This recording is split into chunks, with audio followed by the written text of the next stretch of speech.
Hi everyone, welcome to my channel. Today in this video I'm gonna try to show you one of the most famous dishes all over the world, from Balkans to Caucasus, from Arab world to Turkey, Moussaka.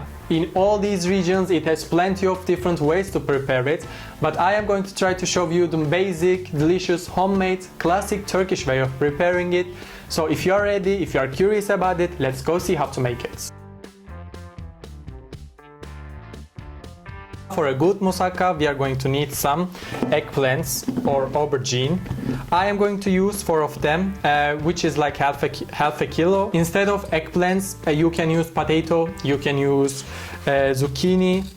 All these are possible in different cuisines and in also Turkish cuisine. But for the most classic one, for the most like homemade style one, I am going to use eggplants. I am peeling them striped, like one line with skin and one line is peeled, so it's going to look good like this. And now I am going to slice them into 1 cm slices.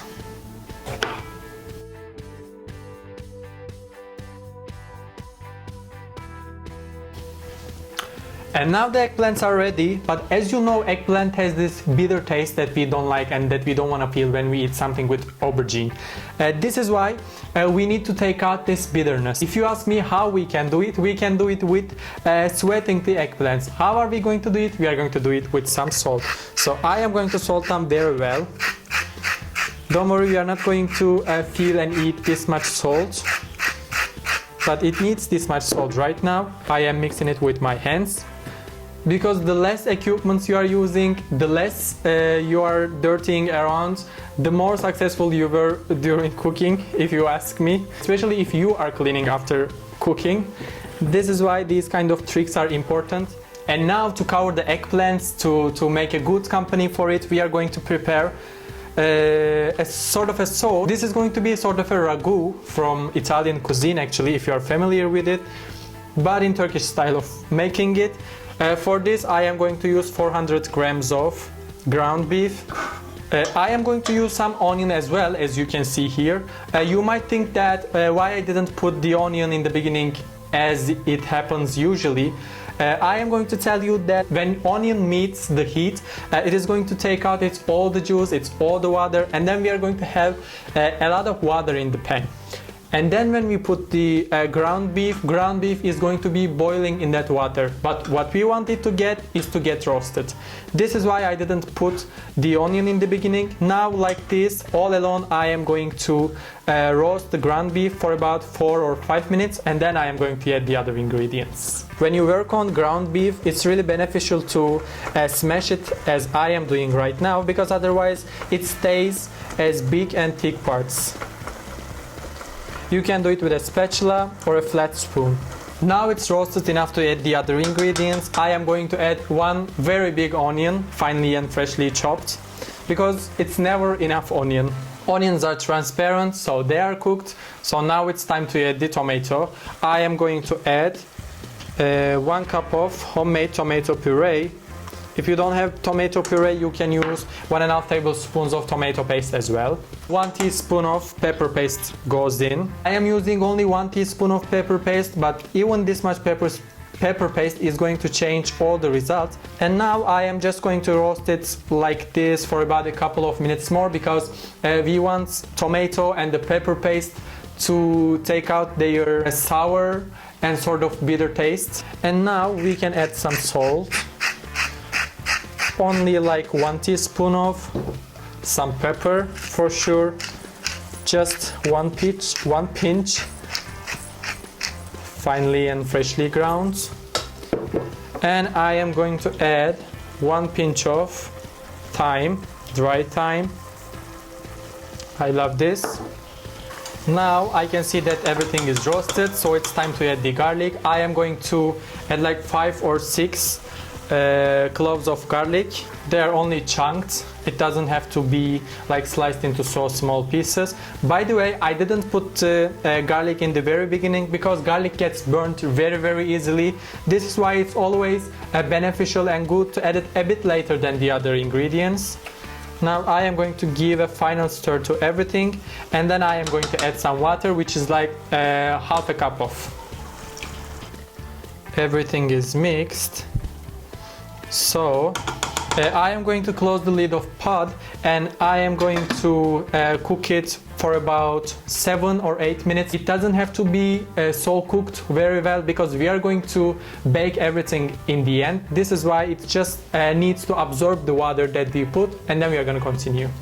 While the sauce or ragu is cooking here, I am going to drain, or I am going to dry the eggplant. We are going to fry them a bit.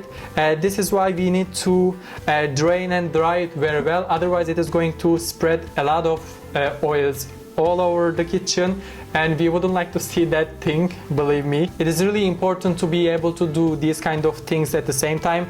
Like while this is cooking here, we can move on to the other step, because the time is really important in kitchen. We need to be careful about time management. Like imagine if we were just waiting for this to get cooked, we would have another 5 minutes to drain the eggplants, but while it's cooking here, we can do this. So it's important in the kitchen and in life for sure. It is the best company for eggplants. They are best together. I cannot imagine of a eggplant without garlic. I think they should be like getting sold in the market when they are tied to each other. I love them that much together. Right now the ragu is ready, so it's time to fry the eggplants. I am going to use like half a cup of extra virgin olive oil for frying the eggplants. To use extra virgin olive oil is important because it's one of the oils that doesn't get burnt very easily. And we all know that frying is not so healthy, so I am just going to try to make it less dangerous and less harmful than it is. This is why I am using extra virgin olive oil. I recommend you to use it as well. And now I am going to wait until it's very hot, because when it's very hot, the eggplant is not going to absorb oil as much as usual. So I am going to wait until it's very, very hot. Now I want to show you how you can understand if the oil is hot enough or not.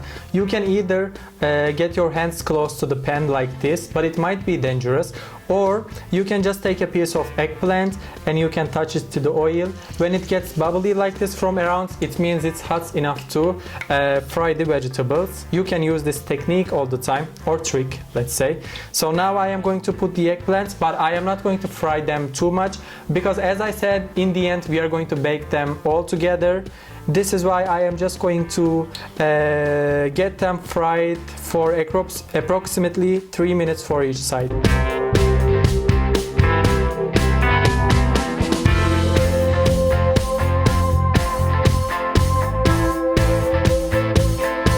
Everything is perfectly ready to bring them together. So let's open this. I am going to put all the eggplants on the top as a base, and then I am going to put the ground beef, and then we are going to bake them like this for about 20 minutes in the preheated oven to 200 degrees Celsius degrees.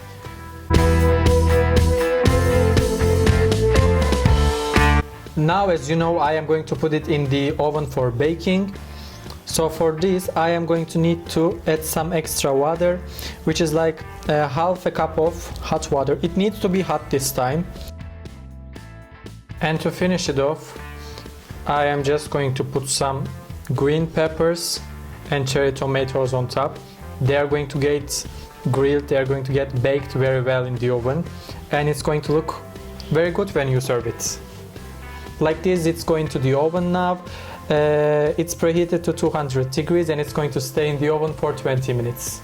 By the way, as you saw, we built only one layer, but in some other cuisines, because as I said, this recipe is made in so many different cultures, in so many different cuisines. For example, in the Greek one, they put like at least 2 layers, and then they make a beautiful bechamel sauce, cover it, and then bake it like that. If you wish, you can make it like this. But as I said, I am showing you the classical homemade Turkish style of it, and this is how it is.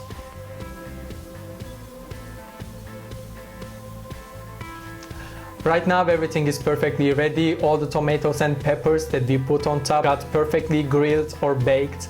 All the water was absorbed by the eggplants and the ground beef, and I'm sure it's so delicious. I hope you like this recipe. I hope you'll try to make it at home. If you do not forget to like my video, and also do not forget to give me video suggestions. It might be like any kind of specific recipe that you would like me to cook and that you would like to learn. And for sure, in order to see more and better recipes from me, you can subscribe to my channel for free. This is my poetry. So thank you so much for watching. See you next time.